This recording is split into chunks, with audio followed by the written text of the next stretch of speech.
Kasus corona di dunia mendekati angka 2 juta kasus. Berbagai upaya telah dilakukan pemerintah di seluruh dunia. Hal ini menjadi sorotan seluruh masyarakat dunia hingga banyak pendeta yang turut angkat bicara. Namun tak semua opini yang mereka sampaikan masuk akal. Inilah 5 khotbah konyol mengenai virus corona yang telah kami rangkum untuk Anda. Eits, sebelum lanjut videonya, jangan lupa buat kalian yang belum subscribe, tekan tombol subscribe di bawah dan aktifkan loncengnya. Dukung channel ini agar bisa terus eksis di YouTube dan melanjutkan visi misinya. Terima kasih buat kalian yang sudah subscribe. Enjoy watching.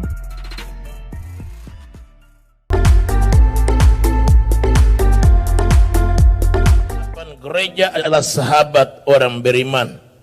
Sekali lagi, gereja adalah sahabat. Saya juga heran cara Allah bekerja. Sekarang ini gereja melarikan diri dari kenyataan dan tidak menjadi sahabat. Apa maksud saya? Beberapa gereja besar di Jakarta meliburkan jemaat hanya karena virus corona. Mereka menampakkan diri bahwa Tuhan kalah dengan virus. Ketua Sinode pun memberikan WhatsApp. Pendeta tidak boleh memegang tangan dengan jemaatnya. Saya baca itu, saya kaget. Besok saya akan telepon Ketua Sinode, kenapa segitu imanmu? Kau khawatir, jangan membagikan kekhawatiran kepada orang lain. Kamu takut, jangan membagikan ketakutan kepada orang lain. Yang harus kita bagi adalah mempercakapkan kehebatan Yesus Kristus yang mengalahkan maut dan kematian. Nah, saya ingin gereja lain tidak jadi sahabat, melarikan diri karena ketakutan. Saya tidak mau GBI Mawar Saron ikut-ikutan orang takut, ikut-ikutan orang khawatir, ikut-ikutan orang-orang yang tidak punya iman. Haleluya. Moto kita, apapun yang terjadi, ibadah jalan terus.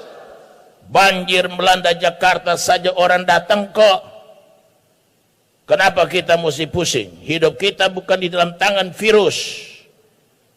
Virus punya mata. Dia cuma sasaran kepada orang-orang yang jauh dari Tuhan. Orang yang dekat dengan Tuhan dipelindungi di bawah kepaknya. Amin. Virus buta terhadap saudara. Matanya melek terhadap orang-orang yang jauh dari Tuhan.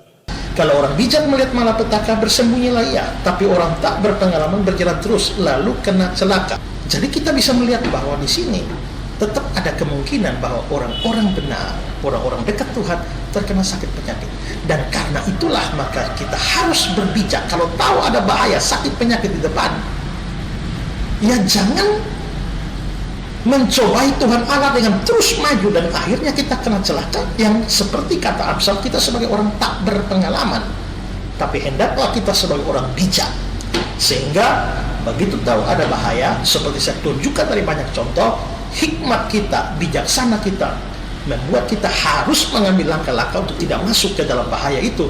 Dan pada akhirnya kita bukannya sedang beriman, tapi sedang mencobai Tuhan Allah dengan sikap atau dengan tindakan kita yang tak berpengalaman. Jadi saya kira dengan seluruh ayat yang sudah saya tunjukkan, apa yang Pak Yakob Nahuai katakan itu adalah sesuatu yang keliru, yang tidak berdasarkan pada kitab suci. Corona. Ceritanya gini, jadi kemarin ada teman hamba Tuhan juga yang posting di status WA-nya yang memosting corona yang di situ huruf ataupun hurufnya ketika dijumlahin itu jadi angka 666. Saya akan tunjukin di screen ini. Kalau dihitung di situ huruf pertama kan C, guys. C itu kalau dalam abjad kan ketiga ya.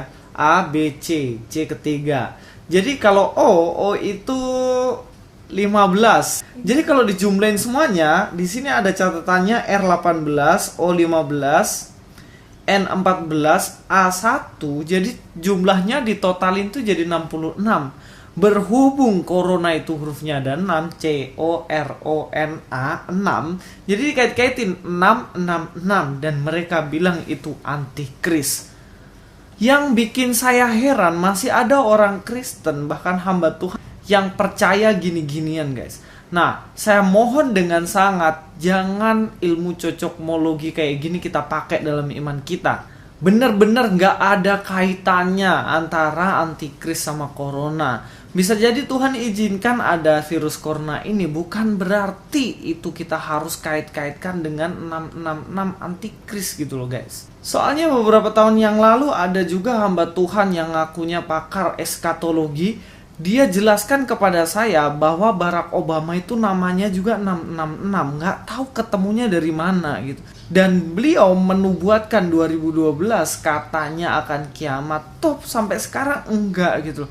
Jadi eskatologi kita harus pelajari langsung dari Alkitab, jangan dari cocokmologi kayak gini, nggak pakai dalam iman Kristen yang gini-gini ya guys ya. Jadi mudah-mudahan sharing saya ini bisa membuat kita cerah kembali otak kita, nggak miring-miring.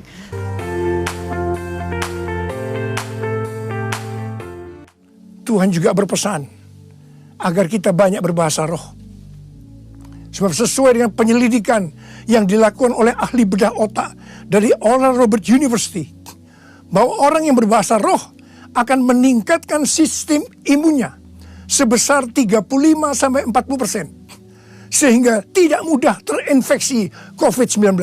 Oke teman-teman semua, ada beberapa hal yang saya ingin garis bawahi dari perkataan pendeta ini. Teman-teman, yang pertama, di sana dikatakan di dalam awal video, Tuhan berpesan supaya lebih banyak berbahasa roh. Nah, pertanyaan saya, Tuhan berpesan dari mana? Teman-teman, kalau menyelidiki bersama-sama, kita yang kaum Nasrani akan melihat bersama-sama bahasa roh itu tidak banyak dicatat di dalam Alkitab. Yang dikatakan adalah pertama di dalam Kejadian Kisah Para Rasul pasal 2, dan yang kedua adalah di 1 Korintus pasal 14. Dua bagian ini secara spesifik menceritakan tentang bahasa roh. Terutama kalau kita memperhatikan di dalam 1 Korintus 14. Perhatikan di dalam bahasa yang Paulus pakai di sana. Di sana tidak menekankan untuk mengundang orang Kristen berbahasa roh. Dan saya kira kita harus perhatikan bersama-sama. Kalau kita melihat apa yang Paulus sampaikan di dalam bagian itu, maka sebenarnya dia sangat menganjurkan untuk kita berbahasa manusia pada umumnya. Sebab di sana jelas dikatakan di dalam 1 Korintus 14, teman-teman kalau melihat bersama-sama, di sana dikatakan bahwa kalau ada orang asing yang datang ke gereja, bukankah mereka akan mengatakan bahwa kita adalah orang gila? Karena semuanya berbahasa dengan bahasa yang tidak bisa dimengerti. Nah, jadi saya ingin kita bersama-sama lebih kritis di dalam menanggapi perkataan pendeta ini. Kalau dikatakan Tuhan berpesan di mana? Bahwa manusia harus berbahasa roh. Nah, kita harus perlu bersama-sama melihat bahwa anjuran bahkan dari Paulus, dia bernada negatif terhadap bahasa roh yang dipakai oleh orang-orang Kristen di Korintus. Dia katakan di sana, ada seorang yang ahli bedah otak di dalam Robert University. Pertanyaannya adalah, siapa dia? Apakah penelitiannya itu ilmiah? Terus tahu dari mana bisa meningkatkan 35% sampai 40% imunitas tubuh? Bagaimana bisa menguji imunitas tubuh sementara kita sendiri tidak tahu, tidak bisa mengukur secara kuantiti. Nah, kalau dikatakan ada kenaikan 35% sampai 40%, diukur dari mana? Bagaimana bisa meningkatkan seperti itu? Saya punya teman seorang dokter sangat meragukan justru apa yang dikatakan. Nah, teman-teman, kita perlu berhati-hati bersama-sama. Perlu berhati-hati sekali. Saya mohon dengan sangat para pendeta, para rohaniwan yang berdiri di atas mimbar, yang mengatakan hal-hal yang tidak sesuai dengan Alkitab, mari kita hindari. Kalau Alkitab tidak berkata itu, jangan kita tambahkan. Kalau Alkitab mengatakannya, baiklah kita belajar dari apa yang Alkitab katakan. Sehingga keberadaan kita tidak menyesatkan jemaat yang ada. Kalau kita melakukan ini, kita justru menjadi batu sandungan dan kekonyolan bagi agama-agama lain yang justru menertawakan dan justru memberikan sebuah label yang buruk terhadap kekristenan. Padahal kekristenan yang sesungguhnya tidak berkata demikian. Saudara, kita tidak bisa lepas dari virus. Virus itu ada di mana-mana dan tidak kelihatan mata. Bagaimana kita menghadapi virus dan bakteri? Saudara, Alkitab berkata, jangan takut dan jangan bimbang. Pertama, engkau percaya Tuhan menyertai dan melindungi saudara. Kedua, jangan bimbang, sebab Dia adalah Allah pembela saudara. Dia Allah yang menyertai, Yehova Rafa, Yehova Sireh, dan Yehova Sikenu. Dia adalah Allah penyembuh, Allah kota benteng kita. Dan Dia adalah Allah kita. Saudara, jangan bimbang. Dan yang ketiga, saudara belajar hidup sehat. Bagaimana supaya imun bertahan untuk menghadapi virus corona. Karena corona ini banyak sekali membuat masalah di mana-mana. Ingat saudara, kita tidak bisa lepas di mana-mana itu ada virus. Bukan hanya corona, banyak sekali virus di mana-mana. Nah, bagaimana supaya kita bertahan menghadapi virus? Pengertian ini diberikan Tuhan kepada saya. Saudara, belilah tanah di pinggir-pinggir kota.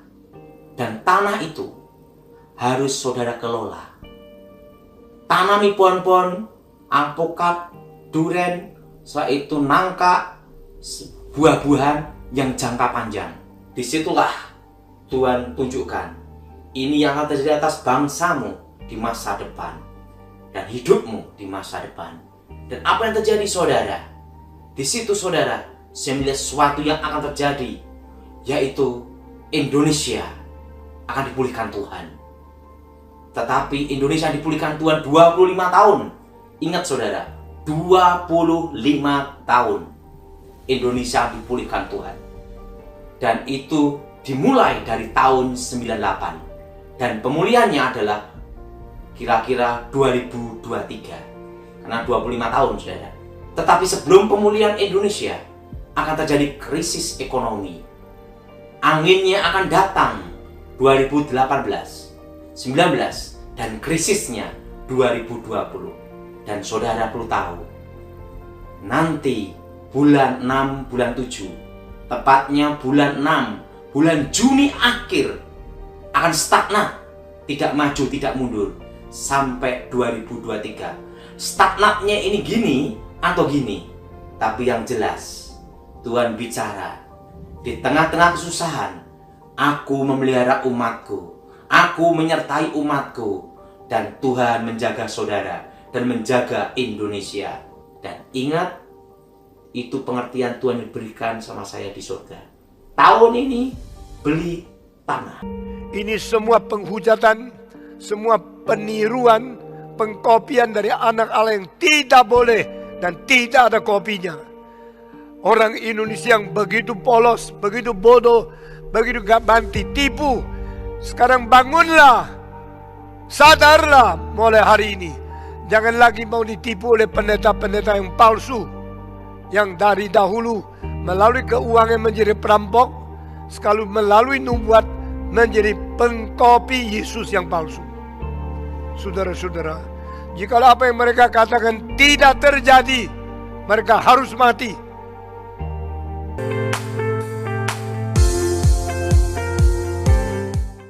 Karena itu sekarang saya memerintahkan kepada COVID-19 dan kepada krisis ekonomi dengan berkata, diam, tenanglah. Kita sekarang memasuki peperangan rohani yang dahsyat. Mari, saya mengajak saudara untuk berdoa seperti itu. Kita memerintahkan kepada COVID-19 dan kepada krisis ekonomi dengan berkata, diam, tenanglah. Saya mau berdoa buat saudara. Angkat tangan saudara. Kita doa sama-sama. Oh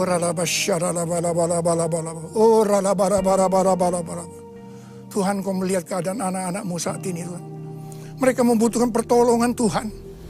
Dan Kau hari ini memberikan kepada kami cara untuk menyelesaikan semua ini.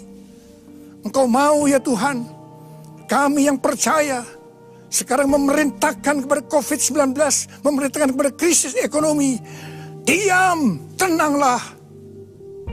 Dan saya percaya Tuhan, apa yang dikatakan oleh kami, itu akan terjadi. Menurut saya benar tidak? Atau salahkah Pak Niko? Atau benarkah Pak Niko bukan terletak di situ, tapi terletak pada nanti setelah dia hardik, jadi atau tidak. Karena apa? Karena seorang mengklaim mendapatkan perintah dari Yesus, Yesus diam, tenanglah. Taufan langsung diam, badai langsung diam. Nah, kalau Pak Niko berdiri, corona diam, tenanglah. Krisis ekonomi diam, tenanglah. Lihat aja, jadi apa tidak?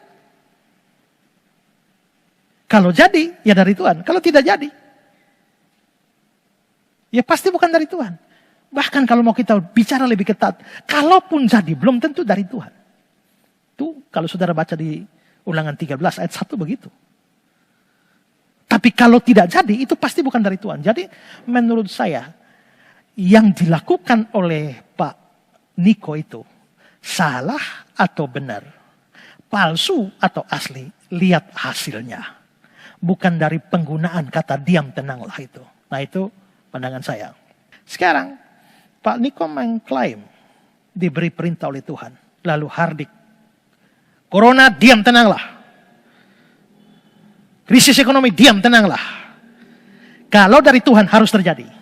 Dan kalau itu meniru apa yang Yesus lakukan, begitu selesai Yesus hardik, badai, taufan, danau itu diam, tenang. Seketika itu juga. Maka kalau itu dari Tuhan, mestinya waktu Pak Niko hardik, corona diam. Maka langsung secara otomatis seluruh corona di seluruh dunia ini tidak ada yang bergerak lagi, tidak ada yang menyebar lagi. Mandek semua. Krisis ekonomi, diam tenanglah, langsung krisis berhenti. Entah kita ini benar ada dalam krisis atau tidak. Ya, terlepas dari itu. Tapi pokoknya seandainya ada krisis, krisis langsung stop. Itu kalau dari Tuhan. Kalau seandainya tidak terjadi, dua kemungkinan. Dari setan yang menyamar sebagai malaikat terang, sehingga dikira Tuhan, atau dari diri sendiri. Sekarang, mari kita lihat. Waktu Pak Niko sudah selesai menghardik ini, corona sudah diam kah? Atau masih jalan terus? Tak usah bicara seluruh dunia lah. Di Indonesia nih. Karena Pak Niko ada di Indonesia. Waktu Pak Niko sudah hardik ini, sebuah corona sudah diam. Itu berapa hari yang lalu. Ternyata sampai hari ini pun corona masih bergerak. Bahkan saya baca-baca lebih parah lagi itu. Ya. Ini peringatan keras sekali. Maka Pak Niko, saya harap ini Pak Niko boleh introspeksi diri. Karena jelas bahwa Pak Niko sudah menghardik dan ini terus berjalan. Dan dengan kata lain, hardikan itu gagal. Dan itu membuktikan bahwa apa yang Pak Niko klaim sebagai suara Tuhan, perintah Tuhan, itu bukan suara dan bukan perintah Tuhan. Silakan introspeksi diri dan datang kembali kepada Tuhan dan bertobat dengan semua klaim-klaim yang membingungkan umat dan pada akhirnya menyesatkan banyak orang kepada jalan yang tidak benar.